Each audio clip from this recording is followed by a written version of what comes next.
Welcome, everybody, to Greg Talks to People, the show that puts my social anxiety to the test, and I did not study. On today's show, we have from Fightful and Collins on the Rocks. It's Auntie Collins. Welcome to the show. Hi. You're already cracking jokes, and I was about to, that like spit take. It's not like I'm actually spit taking. It's just a, Yeah. like it's bursting out of me. I love to be a burst of laughter. That's all I want to be. So, but Well, hi. I think I've got to start you off with some laughter now because you and I have some unfinished business. Oh shit. Okay, I'm ready to go. Put your dukes up. All right. We have to settle this. Okay, are you ready? Yeah. Okay, rock, paper, scissors, shoot! Ah, crap! I Yes! I win! I finally win! Rock, paper, scissors. This is incredible. Rock, paper, scissors champion over here. Thank you. Thank you. Thank you. I was tempted to go with rock, and I doubted myself. Curses. Wow. 2,000 miles away, and we're already throwing down gauntlets. I was waiting to go 7 or 8 rounds to see. Listen, double or nothing. Let's go. Are you ready? All right, let's go. Let's go. Okay. Rock, paper, scissors, shoot. Oh! What the heck? All right. I gotta get it back. All right. Are you ready? All right. Final round. All right. This is for the whole guacamole over here. All right. Mm-hmm. All right. Rock, paper, scissors, shoot. No!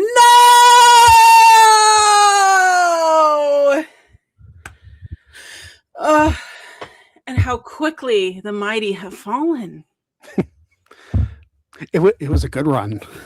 Yeah, thank you. You did a good job, so you can get your clap there. It was better than the 87 ties we had on your show. So. My most liked short, I'll have you know. Well, there you go. Yeah. There you go. I mean, it was hilarious. It was absolutely ridiculous that we did that 4 times in a row and just called it. I was a little toasted as well. So, like, the probability that we tied 4 times in a row, that's crazy. Mm-hmm. It's crazy. Well, getting back to the interview that we haven't started yet, how did you get into wrestling in the first place? Oh, man. Me and wrestling have been a match made in destiny, I would say. So I am one of 5 kids. So I also have 2 brothers. So I'm bound to be the referee or thrown into a tag match or what have you. But wrestling was just part of our family culture. My dad would put it on Saturday morning cartoons and Saturday morning wrestling. And when my dad was home from sea, because my dad was in the Navy, he would get up super early, 5 a.m., and for some reason, I'd get out of bed on a Saturday morning. I apologize. Those are my kids, my dogs, and they needed to let themselves be known. Okay, so Saturday mornings, woke up, and I really just loved hanging out with my dad. We would sit on the couch, watch wrestling, and so as I born in late, I'm barely in the 80s, so it was a lot of 90s wrestling. Mm-hmm. And my dad always talked about Andre the Giant. My dad, who, I don't know, a beacon of caricature. Okay, so my dad was avoiding one of the wars, goes to Toronto. Okay, it is the 70s. My dad is born in 1950, so he's avoiding things in the in the early 70s, and he's walking on the street of Toronto in some platforms, bell bottoms, the whole shebang, mm-hmm. And they got some cobblestone streets. He starts to fall into oncoming traffic. He said that there was a bus coming towards him. And my dad is a large guy. He is 6'3". He is 250 pounds. He's big Navy guy. And a hand comes down and grabs him by the shirt collar and pulls him up. And who is it? It's Andre the Giant. He makes my dad feel small. And he goes, "Oh my God, you just saved my life." And, he said whatever pleasantries of, watch where you're walking. And they go on, and you can't believe that happened. He had an interaction with Andre the Giant.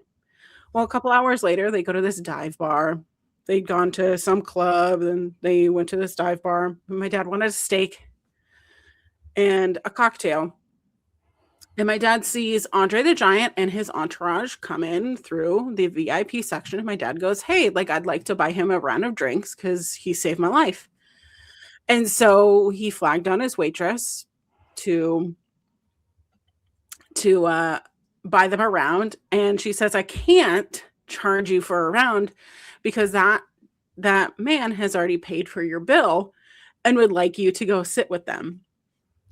So my dad went up to VIP, and he got to sit and talk with Andre and his entourage. There's a Polaroid. It's very cloudy because obviously this is back in the day when you could smoke in bars and restaurants. So it's very cloudy, but he's standing next to Andre the Giant, who is towering over my dad, and he has a cocktail napkin from that dive bar with his signature on it. And it always was sitting in this framed box next to my dad's medals. There's an American flag thing because my dad was in the Navy. And so as a kid in the 90s, it's like, don't touch the shadow box. That's my important thing. And that was always my dad's favorite story to share with anyone. And my dad to embellish stories, but there was actual physical evidence. This is before Photoshop. This is before anything.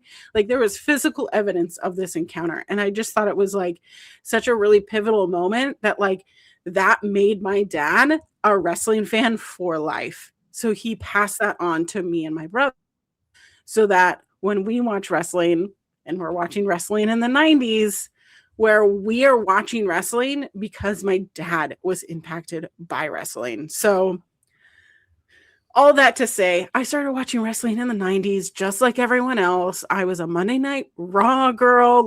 I would come home from school and make sure all my homework was done, make sure my chores were done so that we could tune into Monday Night Raw.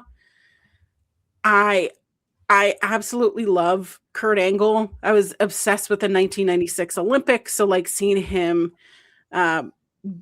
be so nicely melded into the WWF framework was really, really exciting for me, because I was very much Team USA, love him, love an Olympic athlete. But seeing that, obviously a Stone Cold Steve Austin fan, obviously a Trish and Lita fan, obviously a China fan. But as I got older, I think wrestling started losing its magic. And I graduated from high school in 2006, which it's my 20-year reunion this year, which is weird. My 20th was last year. But 2007 and 2008 was a really difficult year to be a wrestling fan. In the political landscape, you're seeing a lot of shady shit go down. And I think the death of Eddie Guerrero really rocked me as a young person, to know that life is so short. And then seeing the tragedy of Benoit and the Benoit murders, and just wrestling kind of lost its luster. And something that I hold to my youth is pirating non-WWE content. And when I say pirating, I mean Napster, I mean LimeWire, I mean any sort of file sharing apparatus, because I was looking for something that was not so well produced. I wanted to go to underground shows, and I wanted to sit in the back of a nasty bar and watch some grapples, And it led me to Ring of Honor and trading DVDs with my neighbor, which is just so like we could have been doing drugs. We could, I mean, we were doing drugs, but like we could have been like getting into like actual trouble, and instead we're like trading like the first the first few pay-per-views of Ring of Honor and being like, look, Eddie Guerrero's on here. Oh my gosh, it's like right before that he went back to WWE, and just all of that to say wrestling is controversial, and wrestling is meant to be whatever you want it to be. But for me, it was an escape and a getaway, and I love a good baby face, but oh my god, I love cheering the heels. So, but all that to say, total divas, all the things that are girly, you know, I just loved all of that. So that's how I got into wrestling. There you go. You know, I always like to bring up the story. You mentioned Kurt Angle. It's weird because I graduated from the same university as Kurt Angle did. Oh my god! So when I went into like the sportatorium or whatever they call it, now, you get to see that there used to be this big giant picture of Kurt Angle with his gold medals just framed in that hall. It was like, that's pretty cool, showing off Clarion athletes. You know, because I moved to Pittsburgh in 2013 ish, because I followed my now ex-boyfriend there, and because he got accepted into the culinary program over there, so I followed him to Pittsburgh from New Jersey, and my excitement for Pittsburgh was because of Kurt Angle. And like everything I knew about Pittsburgh was anything that I knew about Kurt Angle. Nobody warned me about how freezing it was. No one warned me about the wind chill. All they told me was like, there are 4 seasons that you'll experience them. And I'm like, great. Nobody warned me about negative 10 degree with like a wind chill, especially if you're right off the main area right there. So I don't know. Nobody warned me about winters in Pittsburgh. I'll tell you, this last one was brutal. I mean, so when I lived in Pittsburgh, I was working a lot of service industry jobs, and so you meet the most interesting people working in the service industry. There was a guy who didn't have a car, and a lot of people in downtown Pittsburgh don't have cars, but he would ride his bike every day. Well, one particular day, it snowed 27 inches overnight. 27 inches of snow. And like, I've never lived in a place that snowed that much. And I was like, oh, great. Tim is going to ride his bike. How the hell is he going to ride his bike down those cobblestone driveways and side streets trying to get to Shady Side, which Shady Side doesn't shovel shit. They're too, they pay someone to do that because it's the nicer area of Pittsburgh. And I get a phone call. He goes, my bike is stuck. I go, what do you mean your bike is stuck? And he goes, well, it kind of got like launched off like, I can't remember where he was going. I think he was like right off of Balm Ave. And because it kind of goes down like this. And I guess he like came up a little bit too hard and he just went right into like an embankment of snow. But there was so much fresh snow that the bike just disappeared into the snow. Oh, lovely things about Pittsburgh. So great. Yeah. But I still love it though. It's home. It's home to me. It's been home to me for years. Yeah. So you've done multiple shows with Fightful. You do Coast to Coast with JPJ, who is a great guy. Terrible taste in sports teams. And you also did Wrestling Made Me Cry with Kylie, who I miss. I haven't. I miss Kylie too. You know, I get that sometimes you look at the landscape of the internet and you go, hey, you know what I want out of life? Not what's found on the internet. Yeah. I love it. I love it. I love I mean, Kylie. there's a reason she has a doctorate. Yeah, she's really smart. Like I have 2 bachelor's degrees because I was bored. She has a doctorate because she's smart. Okay, Yeah. there's difference in there, you know. I attended dumb bitch university. She's got a doctorate, you know. So I guess my question is, what got you working with Fightful in the first place, and tell us about what makes each of those shows that you did special. Sure. Because how did I first get on Fightful? Well, Kylie used to have a show with Haley, who now works for Vice. Yeah. And Haley was going to be gone for some time and they needed some guests. And I saw this post because I had just casually started following Kylie, started following Fightful, and I got it because I asked. I sent a DM because what is the worst people are going to say is no. And for some reason, I have absolutely no filter.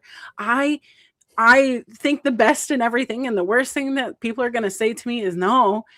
So I just sent a DM and I said, hey, I have this day free. Do you want to do it? And she said, okay, how about this? And it was during my work day when I worked at my old company.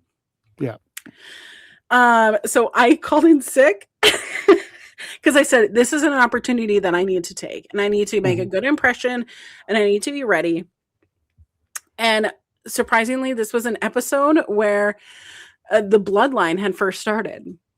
And boy, did I have a lot to say because I was tired of it in 2021. That's it. Yeah. I've been, so to go back, I've worked in podcasts and producing and was mostly from the radio side. So when I was in college, well, going back in high school, I did our video announcements, right? We had that's how the morning announcements were done. It was the AV Club video desk. We wore these really tacky blazers and we pretended that we're doing this news show, and it was so much fun to do the morning announcements. And it like created this thing in me where I'm like, I love to create. I love to put myself out there, and I'm a different person on camera than I am sometimes in real life because like it just sparks something in me. It gives me that like hit of dopamine that I've been looking for. So I started in college working at my local, college radio station because they needed producers and they needed someone to like actually do shows and be on the air. And I really took it as like, how much information can I learn about this? How much can I learn about doing radio, at WNYK 88.7 live from Partington Hall at Nyack College. And I learned the importance of having ad reads, the importance of marketing yourself, because I didn't know anything in 2008. And the power of passing out a mix CD and being like, if you like this, I play it on Tuesdays, and having intros to things and making it really my own. And my show was Guilty Pleasures with Collins. And it was a Tuesday evening show. And when I graduated college, someone had told me, hey, I just want to let you know that like we used to pile in the car and drive around for an hour just so that we could listen to Guilty Pleasures with Collins, because you would play songs that like we would never tell anyone that we love Take Me On by Aha. But you know what? If it's on the radio, you're not going to skip it. And you're going to scream sing it in the car, especially if you have other people around you. And having those kind of guilty pleasures, I got to really be creative with it. And I love writing a script. So I would have like some scripted pieces of it and doing ad reads. And I think the funniest day was, it's not funny, but when Whitney Houston passed, because it was like during the Grammy Awards or whatever. And I had gotten a text from our faculty, and they said, "Hey, we actually have like a gospel album from Whitney Houston. What would you think about like making sure that we play that this week?" And I was like, "Yeah, that sounds great." I had no idea that we had to play it ad nauseum, like this many times per day, and say this prayer because it's a Christian college. And I was like, oh my God, I thought we were going to be playing like the hits of Whitney Houston, not like some backyard, whatever gospel, tribute. Right. Needless to say, it's like those pivotal moments of doing radio got me really into like, okay, I can do this on myself. So I started making like YouTube videos, and then I started making packages, and I was sending them to like different publications, and I was doing things for a music magazine, and I would go to all these like indie rock shows and do things like that. So it was really just like a natural progression into like, I want to write about wrestling and I want to talk about wrestling because I talk about wrestling all the time. So why not make it the creative outlet for myself? So yeah, I just slid into the DMs and I said, "Hey, can I do a guest here? Can I do a guest here?" And it really wasn't until Wrestle Dream 2023 where I became the cutest, littlest meme. And it was like Ringside did that segment, and then I asked Fightful to make one that to include the story of in a Fightful article too, as a joke to Jeremy, and he was like, "No, let's do it." So I was like, "Okay, that's hilarious." But in essence, Edge is my favorite. And when he returned at the 2020 Royal Rumble, I was with a bunch of friends, and nobody knew who Edge was. I'm like immediately hearing "You Think You Know Me," and I'm crying while the Royal Rumble is going on. Yep. He came out and I'm crying, and I just hear someone go, "Why is she crying?" Edge returned after 9 years. Like, what are you talking about? And so taking that emotion and translating it to, this is my favorite company, All Elite Wrestling. I'm in Seattle watching Wrestle Dream for a pay-per-view. I am 16 rows from the whatever the squared circle, so to speak, I guess. Yeah. And I just watched my favorite wrestler from my favorite era debut in my favorite promotion. What the heck? And so I turned the camera on myself to remember my reaction. I shared it on Twitter, and I just said, wrestling made me cry or whatever. Yeah. And then people made fun of me. So people made fun of me. Great. And someone was like, "Why would you do that? That's like so selfish. You just like want attention," which like, yeah, I do. I want attention. I'm not going to lie. But I said, "Hey, I don't care if you like it. Adam Copeland has changed my life, and I was excited about it, and I'm excited that he's in my favorite promotion." And he replied, because he never replies to anything. And he goes, "Hey, thanks for showing your emotion. Glad you're here for the ride." And that got picked up by a bunch of the news aggregator stories, and that just created the Wrestling Made Me Cry mantra of like, I'm going to be unashamed about being emotional about wrestling. Why would I not want to show my emotion for this little show, this sports entertainment show? Are you not sports entertained? I'm here crying my eyes out at like every single segment because there is just something magical, and I like it. And I'm going to watch things that I like, that make me feel good and happy. And wrestling makes me cry. It pulls an emotion out of me, and I love it. And I want it to happen all the time. So that's how Wrestling Made Me Cry was born. So there you go. Now you mentioned it briefly already that you got criticism for that. Unfortunately, you get criticism for a lot of things online because Twitter sucks. I breathe, and people go, "I'm sorry, you shouldn't breathe because you live in a fat body," and unfortunately, that's how you live. I don't Yeah. know. So I guess how do you deal with it? Because it seems to come at you a lot more than it does a lot of people that I follow. I I don't know. If I ignored it, maybe it wouldn't be so prevalent. But I've never half-assed my life. I've never tried to if I start to not care about something, then like that something's wrong. Mm. But I live in a life of delusion where I just am the way that I am. I've always been like confident in myself. I've always had like some sort of, confidence in my body. And I am a plus size person. I do live in a larger body, and living in a larger body in itself is controversial in this society, in this political landscape, in this economic world where we're pushing this drug and that drug and live this lifestyle and you should be doing this. I just want to live my life how my life is. Mm. And if I want to change something, I will. Of course, everybody wants to be healthier and, make something a little bit easier for their life. Or maybe they have goals and aspirations that they want to hit.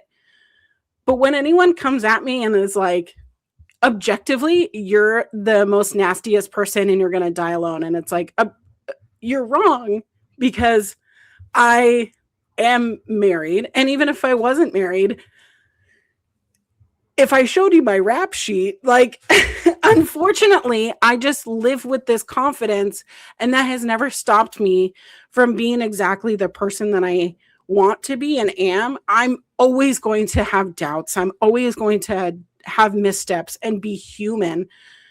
But I live in a delusion, and I love that it makes haters mad.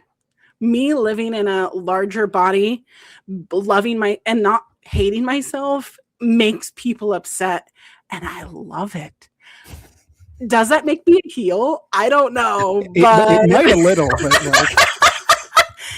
but like objectively, you cannot say that I am not hot. You cannot say that I am not attractive. You can't say that I'm not successful or that I'm going to die alone, because literally look at me. I'm so sorry you feel that way, but for me, in my own delusion, I think that I'm hot shit. I think that I am the coolest. And if I keep living that way, I'm going to be the coolest. If I'm living my life being like, oh, I'm so trashy, I'm so fat, I'm so ugly, no one's going to like me, then no one's going to like me.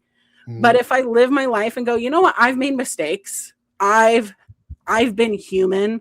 I have days where I don't always think that I'm the best, but it's that little voice in my head. It's always the people that are behind me. It's my partner. It's my best friends who are saying that I am hot shit and I can do whatever I want because I can do hard things and I can make people upset because I am controversial. Then I'm going to go, okay, living in a fat body is controversial. Loving my body and loving myself is controversial. So if that makes you mad, you can choke. I don't know, yeah. So I mean, haters are your biggest followers, it seems. And honestly, how many of them like project all that stuff, but secretly they're like watching your every move. And I like, mean, when hey, it I like says that picture. follows you and they're Yeah. like making all of and I'm like, you're just a fan, babe. You're just a Mhm. fan, Yeah. They just want the attention. That's all. And I love to give it to them sometimes. I really do. There you go. Now, your social media handle is, at underscore queer Auntie, and you make it very public how important queer representation is these days. So, what is the thing that makes not only the representation, but how you identify a thing that is near and dear to your heart? Well, that's a great question. So I haven't been quiet about it. Oops, sorry. I grew up in what I would call a religious cult. It's a fundamentalist Christian church. They are very extremist. They are very fire and brimstone. If you don't live this way, then you're going to hell. And I lived a lot of my life fearing going to hell. And that is no way to live your life, is in fear. And when I was 12, my mom sent me to what she thought was just like a Bible camp or a Christian camp, but it was a conversion camp. And we had to do all of these like practices and basically like doing penmanship of like the Bible and like recusing like thoughts and feelings that you had, which are just like totally normal, like 12-year-old things. Like, am I attracted to this girl? Am I attracted to this boy? What about my own body? What is going on naturally inside myself? What is this tingling feeling? Why are, the body hairs happening? Like just normal 12-year-old things. But with the fundamentalist Christian cult, they really pervert things into saying that is bad. Do not do that. So then you are stifled into just being naive and easily manipulated into what they want. And I don't know what it is about me. I just really love not following the rules sometimes, because I just go, why can't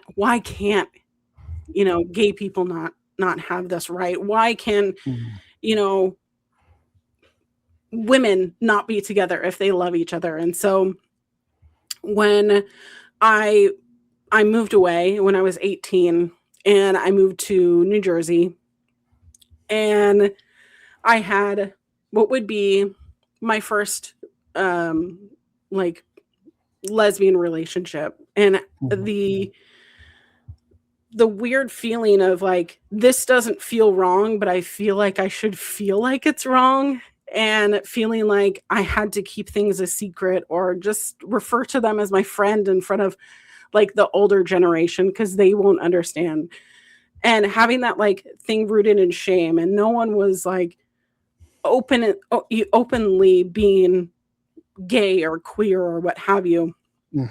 But it's like those like little pieces of people that I clung to, especially like people like Adam Lambert and Lady Gaga, where I saw them being unapologetically themselves. And I mean, Adam Lambert kissed someone during, I want to say it was like the Critics' Choice Awards or something, some sort of award show. Maybe it was a Grammys.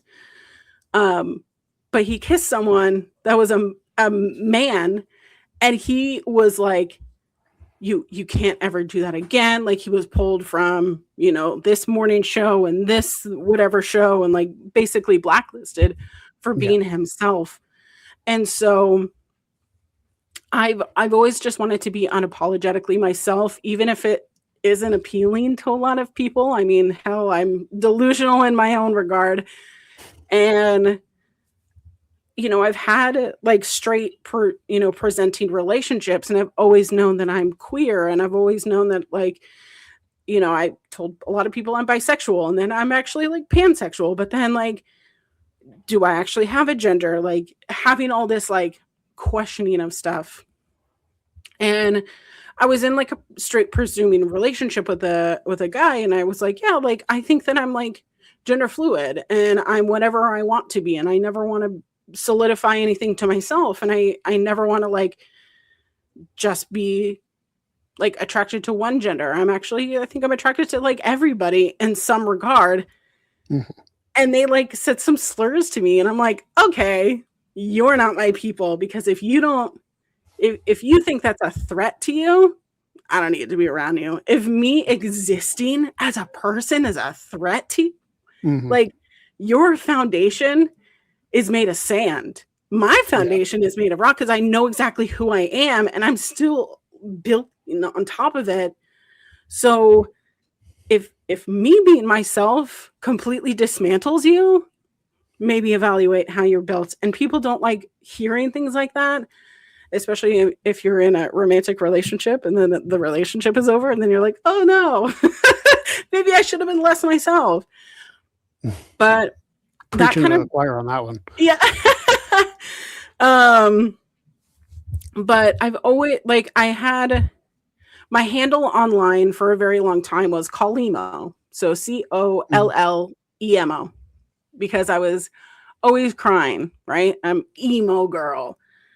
Mhm. And then I was like, you know what? Like, I want to be unapologetically myself. I've been an auntie since I was 16, 17, because my niece is, you know, my little mini me. It's my sister's firstborn, so it's um my first niece. And one thing that she told me when she was a teenager was, "You're so unapologetically yourself that it makes me feel like I can be myself too." And that's where the queer auntie came from, is I want someone immediately to see queer auntie and go, "Oh, they're unapologetically themselves." Mhm. I'm gonna always be looking out for my nieces and nephews and everything in between. Like, I'm gonna be looking out for you, and I want you yourself to feel seen and see someone being unapologetically themselves and go, "That is an opportunity for me. It is possible for me." And I don't ever want to be limited or have my life feel like a limitation for anyone. I want someone to see who I am and go, "I can be exactly who I am." So There you go. that's the I feel queer like that auntie. this line of questioning is very fitting because Mhm. you are very open and very forward about not just your opinions, but your life in general. Is there anything that you've put out there on the internet that you like regret in any way, or are you just comfortable being an open book? It's it's a hard thing to kind of talk about, of like, is there anything that like I would regret or like not want to put out there? I would not want to put out there anything. Like, Mhm. save me the toil and trouble. Like, but in reality, that's not something that would be right, really an option. I think um when I started talking about my mental health, especially when my mental health was really, really bad, um, in the end of the late of 2020, I had a miscarriage, and I have never wanted kids, Mhm. never wanted kids. And having a miscarriage, but like my partner ended up being the person that I'm marrying, it was one of those things of like, I never wanted kids until I met this person, and then I weirdly like want 100 babies with them, like I Mhm. just love and adore this person. And for me, that was like such a depression of like, wow, my body actually like betrayed me. My body didn't do the thing that I wanted it to do. And with that came like some other like health complications that I had to like work through and get addressed, and finding out that like I have endometriosis, and like now knowing that like I have to have a certain diet of this and I shouldn't, do this, and the things that pile on top of each other kind of really turned me into like a dark, deep, dark place. And I I started processing it online because I am an processor, Mhm. auditory processor, where I have to talk things out. It's always how I've learned things. That's a different story. So like anything that I'm learning, anything that I'm processing, or if I'm trying to learn something, I say it out loud. And when I was processing this like really hard trauma, because no one tells you this is how you process this exact situation, Right. except maybe a therapist, which I ended up seeing. But it was one of those things of I started processing it online, and then people that don't have your best intentions in mind use your words against you, and they use it as ammunition. And that's on like that would be the only thing that I would be like, you know what, like during like a point of having like a mental health crisis, I guess. I wish I could have like censored myself a little bit, or been like, hey, maybe I step away from social media, because it was just a little bit crazy, a little bit cuckoo, but I've learned from it. Mhm. um but sometimes you have to learn things the hard way, in order to really really get it right in that noggin. Yep. But that would be the only thing that like I've overshared during like a mental health crisis that like, and I've shared a lot of things. I've posted like my whole body on the internet. I've talked about how my brother is not a good person, and he wasn't. He used to be a pastor, but at the time he was a pastor, and not doing very good things to young women. Let's just say. So allegedly all that happened, and like I'll call out my family any day of the week for being predators. No, like no qualms about that. Right. But it's anytime that like I've talked about something about like mental health that when it's been used against me, that's when it's like, maybe we could have refined that. But guess what? I learned from it, and now we grow and we move on. So, yeah. You know, I almost wish that I could get away with posting my body online, but I can't get people to pay me when I'm clothed. So it's like, well, like, I mean, here's also the thing of, you know, people have asked me when I was doing like OnlyFans content, like how do you get comfortable with like being photographed with your body? And it's awkward at first because it's like, oh wow, like you can see everything in this position. Like, how do you make this attractive? And it's really like, unfortunately, it's looking at like other people's work and like looking at how other people pose and how I can make it artistic, but also like for my kind of vision, I guess. I mean, if you ever watch like America's Next Top Model, I've like, seen some episodes. Yeah, like seeing how they pose their body and like how they can contort themselves. Where is the camera? So if I know that the camera is right here, knowing that like if I want an elongated shot, I'm not gonna like full fridge, you know, but it's those long elongated lines. It's the manipulating of the body, maybe casting different shadows. So it's also taking that artistic approach that I really liked when I was taking pictures, because anybody could just like take a picture of their asshole and put it online. But like, I don't know, put a pinkish hue filter on top of it and put like little flowers everywhere, or like, I don't know, put like something silly like a little yuck sticker, you know, like you know, just like that's how you can make a nude tasteful. And I think anybody could post a nude on the internet. It's just how you present it, you know? There you go. So I have to ask you, with like all the stuff that you're doing content wise, do you have an ultimate goal that you'd like to achieve doing it? So I never dreamed of labor, right? When anyone has said, what is your dream job? You know, what do you want to do? And unfortunately, I live in the hellscape known as the United States of America right now. And things are expensive and life is expensive. So my ultimate goal, if I had a goal, would be that I could make content and sustain my life from it. Unfortunately, at this time, I cannot do that, especially knowing that like insurance is really expensive. And I hate that like jobs are like so rooted in, well, you have to have a job in order to be able to have healthcare, which also like provides me like access to my therapist and psychiatrist, and like that's how I get like my medication that I need. And it's the snowballing effect of like, oh, those are the things tying me to what would be a standard 9 to 5. I wish I didn't have a standard 9 to 5, but if I had my dream goal or my dream aspiration or my dream job, it would be to be financially stable and making content, whether it's making videos, working for the radio station again, or doing anything with a specific promotion, you know? Listen, I'm in my era of auditioning for game shows for money. So like, Listen, I've been told how many times, like, you're just paid by AEW, you're just paid by WWE.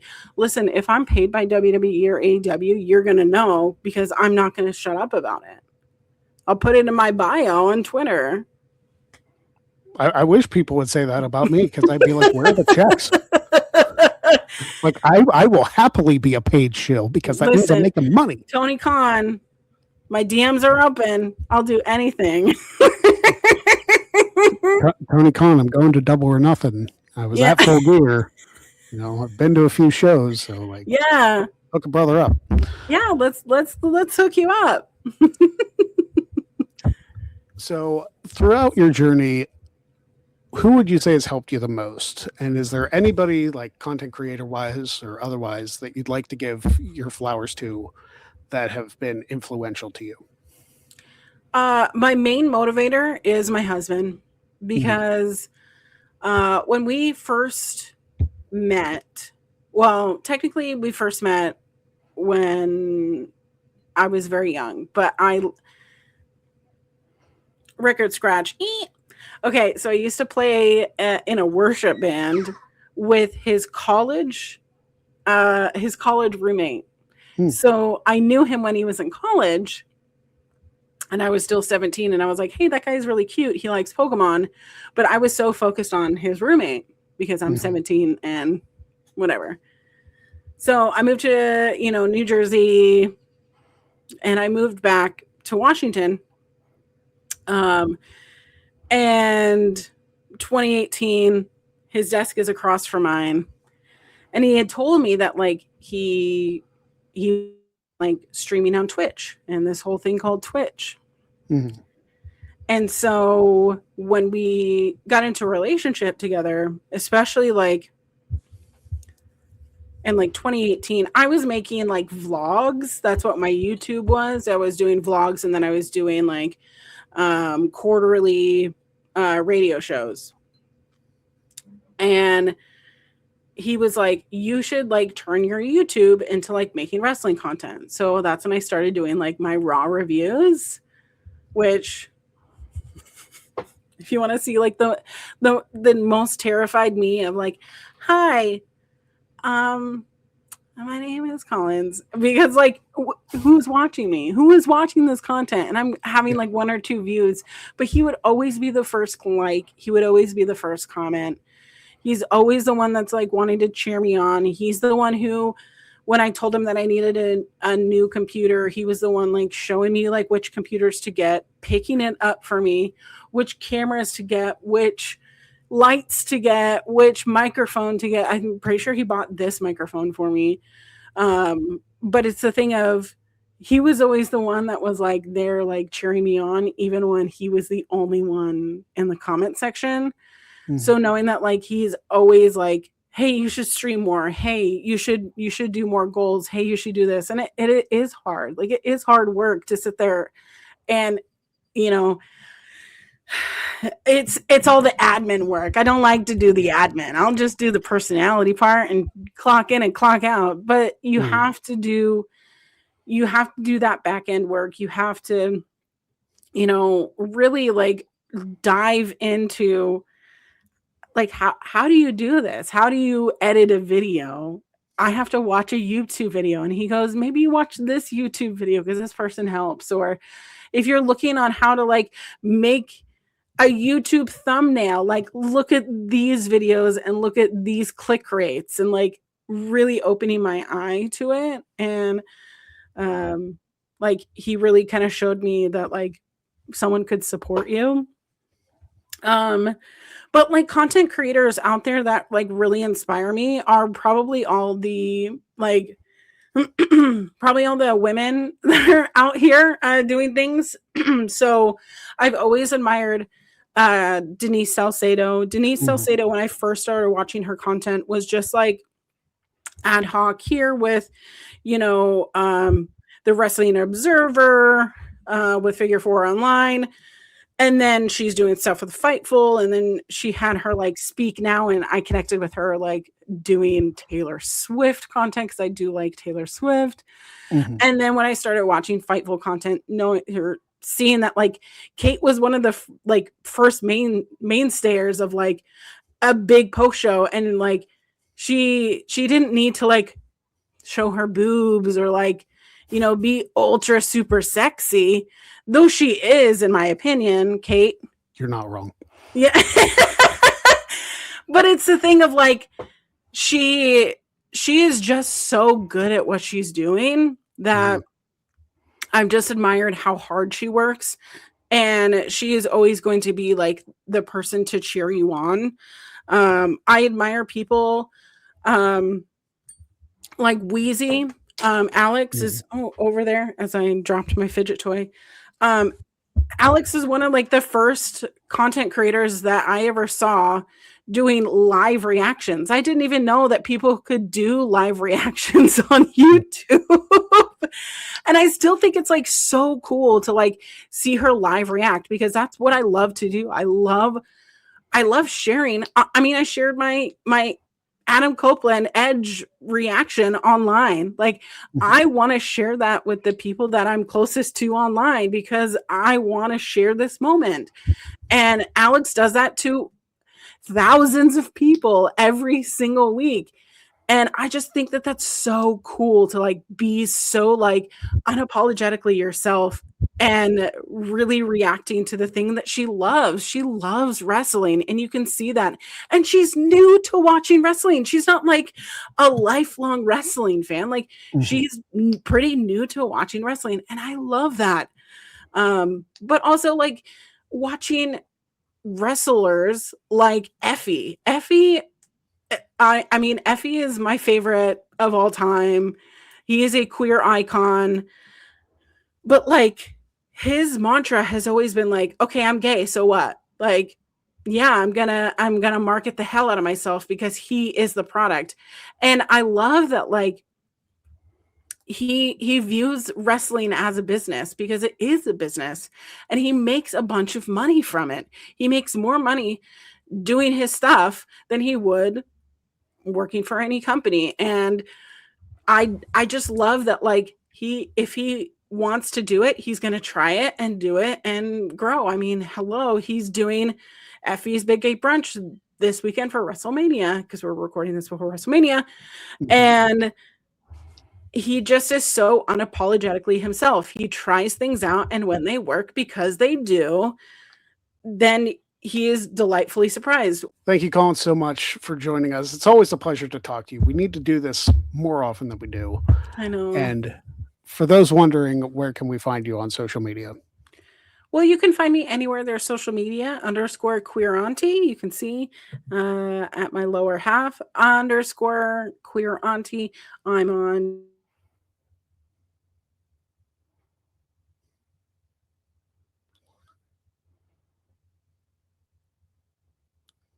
TikTok. I'm on Instagram. Okay. Can you see me? I can see you. You Okay. like pause very briefly. So. Oh, that was so weird. Okay.